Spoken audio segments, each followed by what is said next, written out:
Okay, Assalamualaikum warahmatullahi wabarakatuh dan selamat pagi. Apa khabar anak-anak pelajar tahun 6 semua? Okay. Ustazah harap semuanya boleh mengikuti PDPR kita pada hari ini dengan baik dan selesa semuanya. Okay, hari ini Ustazah akan masuk kepada pelajaran sirah tajuk pembukaan kota Mekah. Okay, tajuk ini adalah rentetan ataupun sambungan daripada Perjanjian Hudaibiyah. Okey, masih ingat kan Perjanjian Hudaibiyah? Nabi nak menunaikan umrah di Mekah dan masih tidak dapat menunaikan umrah tapi berlaku Perjanjian Hudaibiyah antara Nabi Muhammad dan pihak musyrikin Mekah. Okey, hari ini tajuk pembukaan kota Mekah. Kita tengok pembukaan kota Mekah atau dikenali juga sebagai Fathu Mekah. Okay, ialah peristiwa penting pembebasan kota Mekah daripada pengaruh amalan dan cengkaman jahiliah. Okay, maksudnya semasa Nabi berada di Madinah, kota Mekah ni merupakan kawasan yang penuh dengan pengaruh amalan, perbuatan dan cengkaman jahiliah. Maksudnya dalam kawasan Mekah tu orang kafir Quraisy melakukan amalan-amalan jahiliah, benda-benda yang jahat dekat kota Mekah. Okey. Latar belakang pembukaan kota Mekah. Pihak musyrikin Mekah telah mengkhianati perjanjian Hudaibiyah yang dipersetujui mereka. Okay. Nabi telah pergi ke Mekah dan telah berlaku perjanjian Hudaibiyah seperti yang kita dah belajar tajuk lepas. Tapi pihak musyrikin Mekah ni telah melanggari perjanjian Hudaibiyah. Telah langgar janji ataupun telah langgar perjanjian antara mereka dengan Nabi Muhammad. Pihak musyrikin Mekah ni telah membantu sekutu mereka iaitu Bani Bakar untuk memerangi kabilah Khuza'ah yang telah mengikat janji setia dengan pihak muslimin. Maksudnya dekat sini Khuza'ah ni telah melakukan ikat janji setia dengan Nabi Muhammad, dengan orang muslimin. Maksudnya telah berbaik. Telah ada satu perjanjian. Tapi orang Quraisy ni dia telah bantu Bani Bakar. Maksudnya sama-sama geng jahiliah, sama-sama geng yang jahat tu untuk memerangi Khuza'ah yang telah ikat janji setia dengan Nabi tadi. Okey, mengikut perjanjian Hudaibiyah, pihak musyrikin, Quraisy dan pihak muslimin bebas membuat perjanjian dengan mana-mana pihak dan berlakunya genjatan senjata selama 10 tahun. Maksudnya dekat sini sepatutnya tak boleh berperang dalam masa 10 tahun. Tapi musyrikin Quraisy telah langgar janji dan dia telah serang kabilah Khuza'ah. Itulah dikatakan musyrikin Quraisy tadi langgar perjanjian. Dia melanggar perjanjian yang genjatan senjata tadi. Dia dengan Nabi telah janji supaya tak ada berlaku peperangan selama 10 tahun. Tetapi dia telah langgar janji sebab dia telah memerangi kabilah Khuza'ah. Okey, apabila Nabi Muhammad sallallahu alaihi wasallam dapat tahu berita ni bahawa musyrikin Quraisy ni langgar perjanjian dengan memerangi Bani Khuza'ah tadi, baginda pun memerintahkan kaum muslimin agar membuat persiapan untuk berangkat ke Mekah bersama-sama dengan Nabi. Nabi ajak semua orang muslimin, orang-orang Islam yang bersama dengan Nabi dekat Madinah tu untuk pergi ke Mekah. Okey. Nabi Muhammad merahsiakan tujuan dan pergerakan mereka daripada pihak musyrikin Quraisy. Maksudnya Nabi diam-diam. Nabi melakukan perjalanan tu daripada Madinah ke Mekah secara diam-diam. Tak bagi tahu musyrikin Quraisy ni yang Nabi tengah pergi ke Mekah. Okey, dan Nabi melantik Kulsum bin Husain. Okey, Nabi melantik Kulsum bin Husain untuk menjadi pengganti baginda semasa di Madinah. Okey, semasa Nabi pergi ke Mekah, Nabi lantik Kulsum bin Husain ni untuk ganti Nabi sekejap di Madinah. Sebelum ni kan Nabi memerintah dekat Madinah. Okay, bila Nabi nak pergi ke Mekah, dia lantik Kulsum bin Husain ni untuk ganti Nabi di Madinah. Okey, peristiwa pembukaan kota Mekah. Okey, ada beberapa peristiwa dan Ustazah akan jelaskan dekat sini 4 peristiwa penting yang berlaku semasa pembukaan kota Mekah. Okey.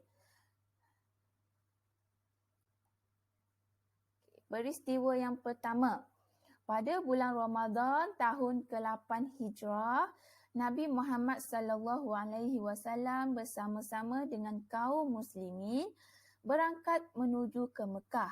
Okey, bilangan mereka adalah seramai 10,000 orang. Okey, peristiwa pertama sebelum berlakunya pembukaan kota Mekah, Nabi dengan orang-orang Islam berangkat ataupun menuju berjalan daripada Madinah untuk ke Mekah. Okey, seramai 10,000 orang. Okey, maksudnya Nabi bersama-sama 10,000 orang Muslim daripada Madinah pergi ke Mekah. Okey, peristiwa kedua. Setibanya di Marru Az-Zahran, baginda memerintahkan kaum muslimin supaya membina kemah dan menyalakan obor api sebanyak yang mungkin. Okay, ini adalah supaya menjadikan musyrikin berasa gerun kerana menyangka bilangan mereka yang ramai. Okey, apabila sampai di satu tempat yang bernama Marru Al-Zahran. Okay, Ustazah ulang. Marru Al-Zahran, baginda suruh orang-orang Islam ni bina kemah. Okey, bina kemah yang banyak dan nyalakan obor api.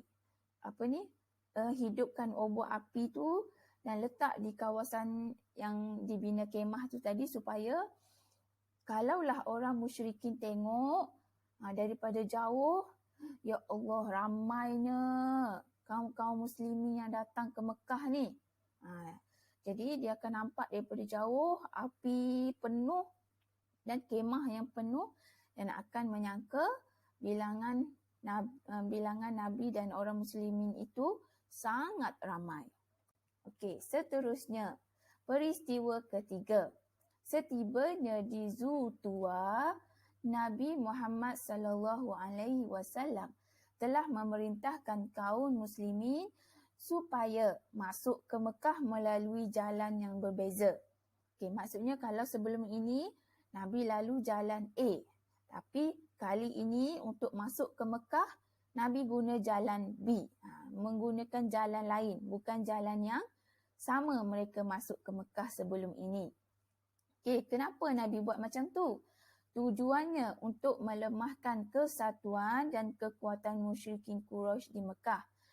Baginda juga mengingatkan agar mereka tak memerangi musyrikin Quraisy apabila diserang, kecuali apabila diserang.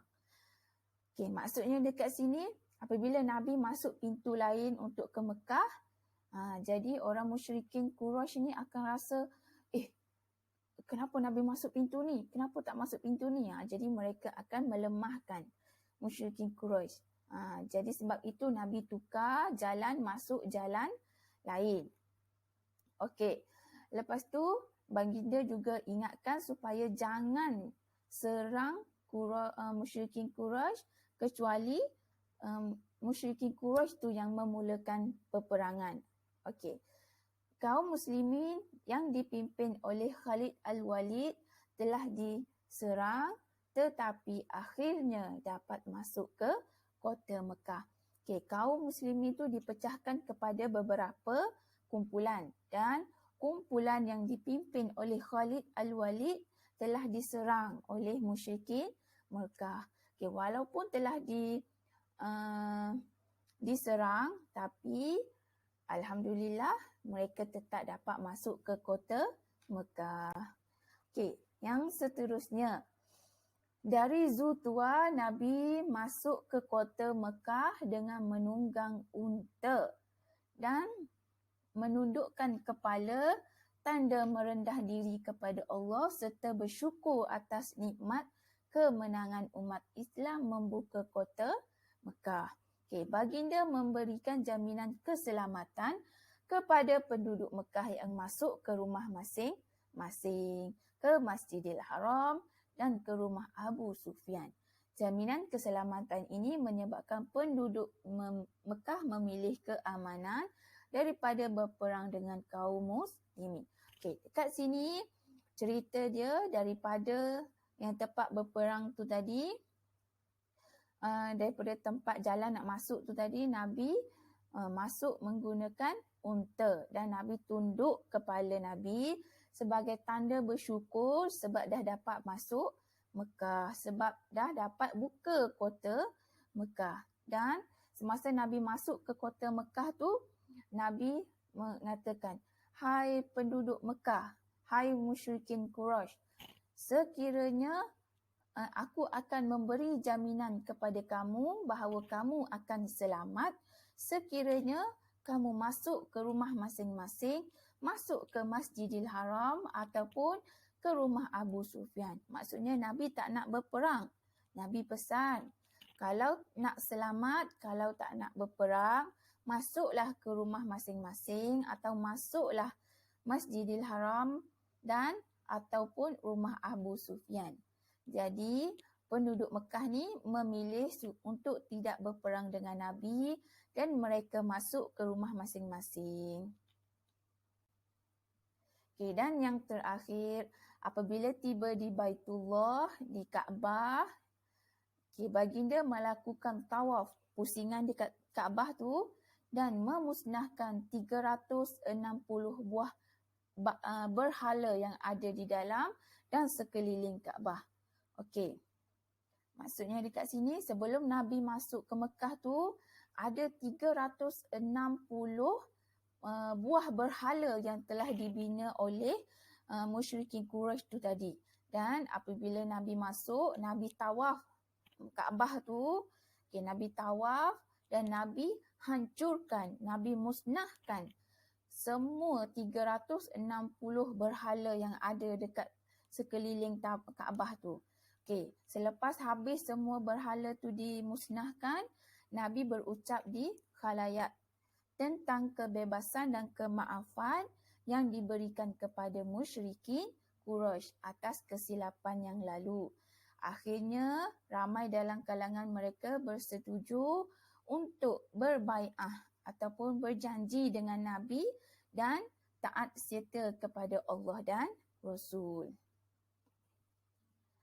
Okey, seterusnya tamatlah pembelajaran kita pada hari ini dan tajuk ini akan bersambung pada minggu hadapan. Ustazah harap anak-anak pelajar tahunan semua dapat memahami tajuk yang kita belajar tadi, iaitu tentang latar belakang pembukaan kota Mekah dan kisah-kisah yang peristiwa-peristiwa yang berlaku semasa pembukaan kota Mekah.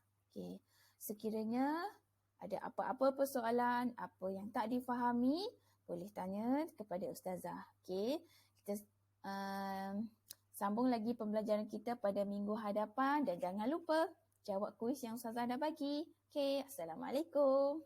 Selamat berpuasa.